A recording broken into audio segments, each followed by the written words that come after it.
Assalamualaikum warahmatullahi wabarakatuh. Kami perwakilan dari kelompok 9 akan mempresentasikan mengenai hubungan sekolah dan masyarakat yang disusun oleh Anissa Nuriyah, Aryana Seli, Dilvianti Az-Zahra, dan Gina Agnia. Baik, apa sih yang dimaksud dengan hubungan sekolah dan masyarakat ini? Hubungan dengan masyarakat bagi sekolah adalah hubungan dua arah antara sekolah dengan masyarakat untuk memusyawarahkan ide-ide dan informasi tertentu yang berguna bagi peningkatan pendidikan. Nah, jadi harus ada keterlibatan atau harus ada kerjasama antara pihak sekolah dengan masyarakat. Masyarakat di sini tuh siapa saja? Masyarakat di sini tuh ada orang tua siswa, ada masyarakat warga sekolah, guru, murid, penjaga sekolah yang berguna memusyawarahkan ide-ide untuk peningkatan pendidikan. Nah, pada poin pertama, hubungan-hubungan sekolah itu berhubungan dengan hubungan individu. Nah, hubungan individu itu bisa dari hubungan orang tua yang datang langsung ke sekolah, yang atas untuk berkonsultasi, ada keperluan tentang anaknya atau segala macam, atau secara sukarela, yaitu orang tua datang ke sekolah untuk menyampaikan saran dan pesan, sumbangan, atau segala macamnya untuk kemajuan sekolah. Terima kasih. Bentuk hubungan masyarakat dengan sekolah. Bagian kedua yaitu secara organisasi melalui komite sekolah. Komite sekolah ini disahkan oleh UU SPN nomor 20 tahun 2003 pasal 56 ayat 3 sebagai pengganti organisasi Badan Pembantu Penyelenggaraan Pendidikan.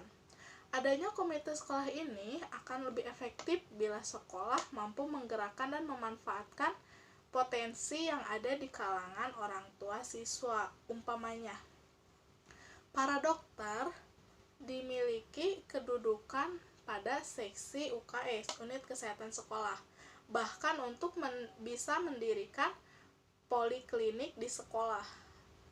Yang kedua, para insinyur untuk memberikan saran-saran dalam pembangunan sekolah seperti gedung-gedung sekolah.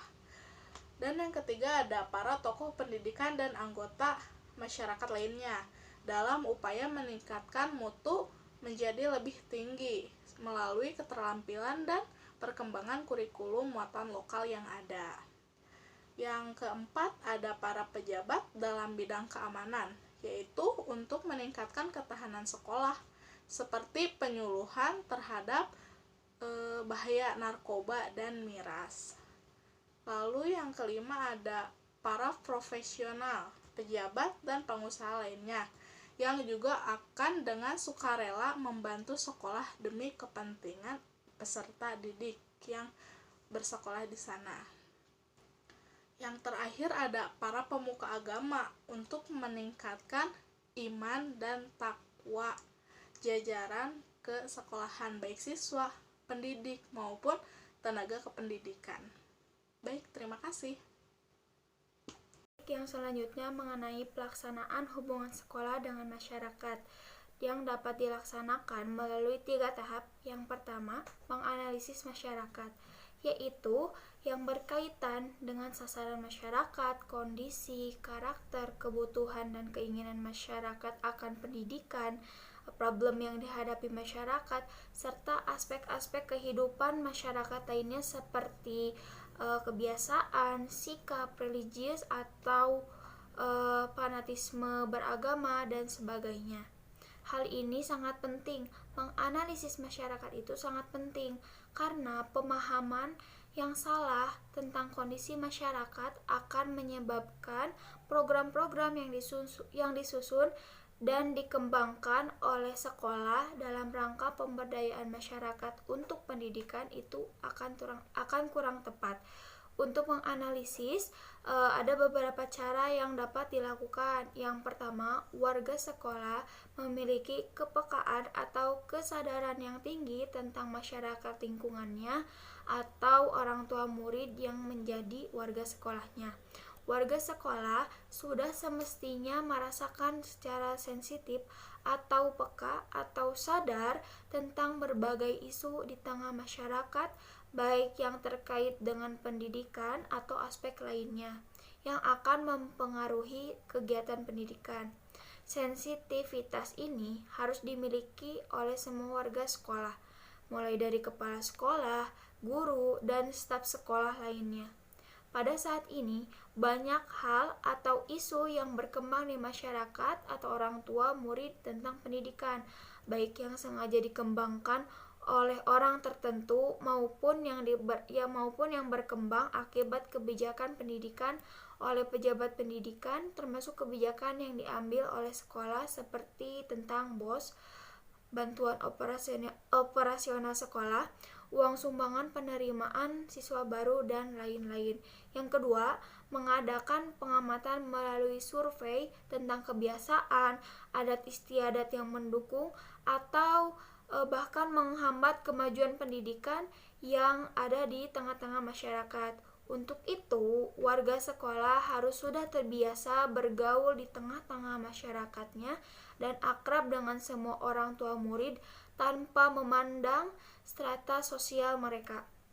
Dengan cara ini akan memberikan kemungkinan yang besar bagi warga sekolah untuk mengakses berbagai informasi, isu, dan kebutuhan masyarakat akan pendidikan anaknya di sekolah. Dan yang ketiga, mengadakan wawancara dan dialog langsung dengan masyarakat, khususnya melalui tokoh kunci untuk mengetahui apa kebutuhan dan aspirasi mereka. Untuk dapat melaksanakan ini, setiap warga sekolah perlu memiliki kemampuan wawancara yang handal. Dalam hubungan sekolah dan masyarakat ini yaitu mengadakan komunikasi.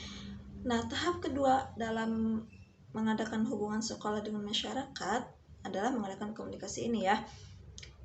Mengadakan komunikasi ini yaitu dengan masyarakat sasaran. Mengadakan komunikasi pada dasarnya menyampaikan informasi dan pesan dari pihak sekolah kepada masyarakat sasaran, khususnya yang berkaitan dengan kemajuan di bidang pendidikan itu. Dengan kemajuan pendidikan, baik itu program, baik itu proses, baik itu masalah yang ada di dalam lingkungan sekolah tersebut. Dalam melakukan komunikasi, menurut John L. Beckley, agar berhasil ada beberapa hal yang harus diperhatikan. Yang pertama ada practice self-control, maksudnya dalam hal ini berarti sebelum memberikan informasi kepada orang lain, pastikan bahwa informasi tersebut memberikan petunjuk atau sasaran yang telah diberikan oleh si pemberi info. Nah, maksudnya itu informasi ini tuh harus benar, nggak boleh hoax gitu, yang akan disampaikan kepada masyarakat tersebut. Jadi jangan katanya-katanya, jadi harus emang benar-benar informasi yang diperoleh dari si penyampai berita ini. Nah, yang kedua yaitu yang B ada appraised and were deserved. Artinya dalam berkomunikasi perlu memberikan penghargaan kepada lawan komunikasinya, meskipun tidak selalu dalam bentuk materi. Misalnya jangan memalingkan muka pada lawan komunikasinya. Nah, jadi di sini tuh jika kita berbicara, kita tuh harus menatap wajahnya, menatap wajah lawan komunikasi kita begitu. Dan yang selanjutnya ada criticize that folly. Maksud di sini yaitu mengkritik dengan bijaksana. Apabila kita dengan lawan jenisnya itu tidak sejalan atau ada yang menyimpang atau dalam hal apapun, disarankan untuk memberikan kritik yang baik dan bijaksana sehingga tidak mengganggu perasaan orang lain, nggak menyinggung gitu. Nah, yang selanjutnya ada always listen. Maksudnya kita belajar untuk mendengarkan orang lain, termasuk dalam hal ini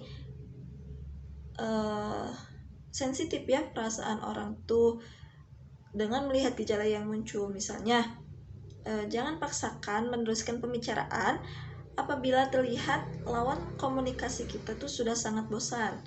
Jadi jika sudah merasa sangat bosan lawan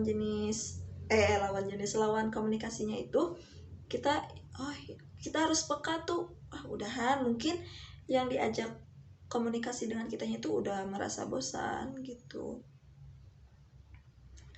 Yang selanjutnya yaitu ada stress reward. Maksudnya di sini itu berikan penghargaan kepada lawan bicara kalau memang patut diberikan penghargaan. Penghargaan yang dimaksud dalam hal ini bukan hanya semata-mata dalam bentuk materi, tetapi juga non materi. Ya, selanjutnya yaitu ada consider the person's interest. Artinya, perhatikan minat setiap individu lawan bicara. Oleh sebab itu, mulailah pembicaraan dari sesuatu masalah yang menjadi minat. Ini lawan bicara kita itu sukanya ke ini, sesuai bidangnya ya. Jadi kita juga harus mengikuti begitu. Dalam pengertian ini, dalam dialog jangan paksakan memulai pembicaraan dari konsep yang diinginkan kita, melainkan minat mereka gitu, baru diarahkan sesudah yang diinginkan lawan bicara kita, baru ntar kita arahkan tuh arah obrolannya kepada yang punya kita. Nah, keberhasilan komunikasi merupakan kunci dari mencapai tujuan hubungan sekolah dengan masyarakat. Artinya, kalau Anda ingin berhasil dalam memberdayakan masyarakat untuk berpartisipasi dalam penyelenggaraan pendidikan di sekolah, maka kunci pertama yang harus dikuasai adalah kemampuan komunikasi kita dengan masyarakat tersebut. Kemudian, kembangkan komunikasi itu secara baik. Nah, pada poin ketiga ini ada melibatkan masyarakat. Nah, melibatkan masyarakat di sini bukan sekedar menyampaikan pesan, tapi masyarakat itu juga boleh bisa ikut andil berpartisipasi secara aktif untuk kemajuan program sekolah tersebut. Selanjutnya saya akan membacakan kesimpulan dari materi yang telah kami sampaikan. Kesimpulannya yaitu hubungan sekolah dan masyarakat adalah hubungan antara dua arah, yaitu sekolah dan masyarakat ya, yang dibangun untuk memusyawarahkan ide-ide dan informasi tertentu yang berguna bagi peningkatan pendidikan. Adapun bentuk hubungan sekolah dan masyarakat ini terdiri dari dua hubungan, yaitu ada individual dan hubungan secara organisasi. Nah, tahapan-tahapan pelaksanaan hubungan antara sekolah dan masyarakat ini ada 3, yaitu yang pertama menganalisis masyarakat, yang kedua mengadakan komunikasi, dan tahap yang ketiga yaitu melibatkan masyarakat dalam kegiatan apapun. Mungkin cukup sekian yang bisa kami sampaikan, kurang dan lebihnya mohon maafkan. Ditutup dengan doa, wabillahi taufiq wal hidayah. Wassalamualaikum warahmatullahi wabarakatuh.